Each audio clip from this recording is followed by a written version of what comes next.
Having a phenomenal start to your week. Facebook, welcome, good evening. Thanks for taking a few minutes to chat with me tonight.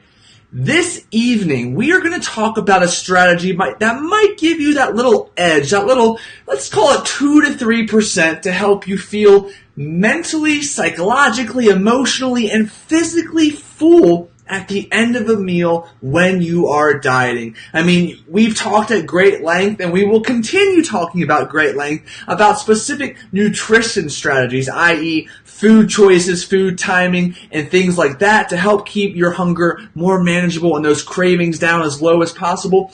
But tonight, we're going to talk about the nitty-gritty kitchen utensils and kitchenware you decide to use when serving yourself a delicious, what seems like paltry portion of food in the evening. Now, I want to make it very clear from the beginning that this is a strategy that should be employed with a multitude of the other strategies we've discussed, such as drinking a crap ton of fluids before and after a meal to help keep that hunger in check, and more importantly, that there is a lot of research on the subject of using various sizes of cups, glasses, utensils, and plates. But the majority of it does say it has a positive influence. You will find, however, that some research shows no influence whatsoever, or maybe just a little influence. So with that said, tonight is real simple and very quick. We're talking about the size of the dinner plates, the bowls, and the utensils you use while you are having your meals. Now, hopefully, at least one meal of the day, you're not eating out of a Tupperware container with a plastic utensil you had to rummage through your coworker's drawer to obtain. Hopefully you get to sit down to a nice meal on occasion, preferably at least once a day. For me, when I wasn't working from home, it was always dinner. Coming home, not having to eat out of a Tupperware, putting my food on a plate or in a bowl. So let's start with the plate.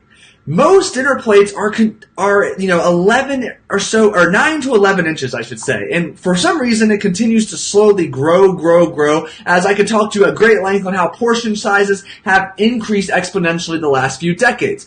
Well, do yourself a favor from the very beginning and invest in smaller dinner plates, or the plates you use most regularly. If you want to keep your fancy stuff the more of a traditional size for when you're hosting, hey, I get it. Store that in a china closet in the room you never use, and forget about it until you actually have that fancy dinner party, and focus on using a smaller plate, preferably about 6 or 7 inches. Oh gosh, what would that be? Circumference or diameter. Anywho, with that said, the reason we are investing in these smaller utensils and smaller plates is to create the illusion that you have more food. I mean, I think we can all put our hand up if I asked if you've ever had fantasies or imaginations of certain foods or portion sizes while you are dieting, especially at the tail end. And our taste buds start changing, our minds start playing plenty of food-related tricks on us. So we're going to have to fight back with several strategies, and the one way we can do this is by creating the illusion that we are consuming more food. And this is really obvious when we actually take the time to slow down our eating, which we've also discussed at great length and we'll certainly revisit in the future, so that when we are sitting there with our much smaller plate, we actually put our utensil down between bites. We can really look at our plate with a quick glance like, oh, goodness, that's a lot of food. Now, in reality, it might be a 250 calorie plate of food, if that. But seeing it take up your plate when you are used to having a much larger plate, you probably grew up with 9, 12, 13-inch dinner plates. All of a sudden, your mind quickly registers, well, whoo, I got a full plate. This is going to be enjoyable. I'm going to feel psychologically satisfied after this meal. So by making that investment, you are creating the illusion that you have more food, which when you couple with your strategy of choosing high volume, very low calorie foods, slowing down your eating and drinking plenty of fluids, it's that extra few percent you need to feel psychologically full.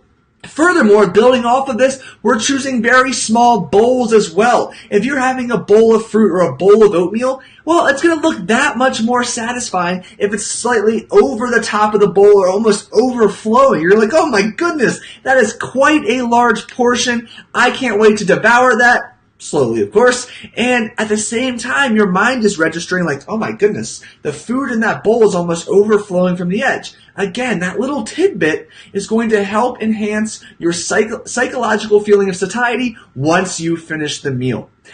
Next, we're transitioning to our utensils, and this sounds crazy, I get it, But I highly recommend you buy toddler size or infant size utensils, just a set or two to use on occasion, particularly during the tail end of your diet. These small utensils, a fork, a spoon, a knife, maybe a spork, are going to force you to take smaller bites. When you take smaller bites, you have to repeatedly go through this motion, which means you're chewing more frequently.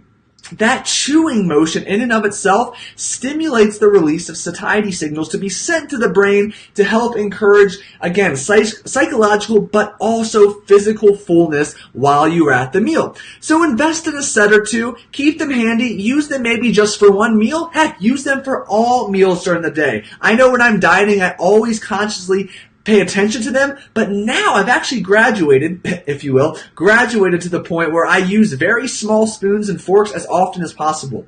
My fiance thinks they are worthless and prefers a traditional size spoon and fork, but hey, I really love how it forces me to take multiple more bites, which again helps me take more bites and feel satiated both psychologically and physically as I work through and ultimately complete my meal.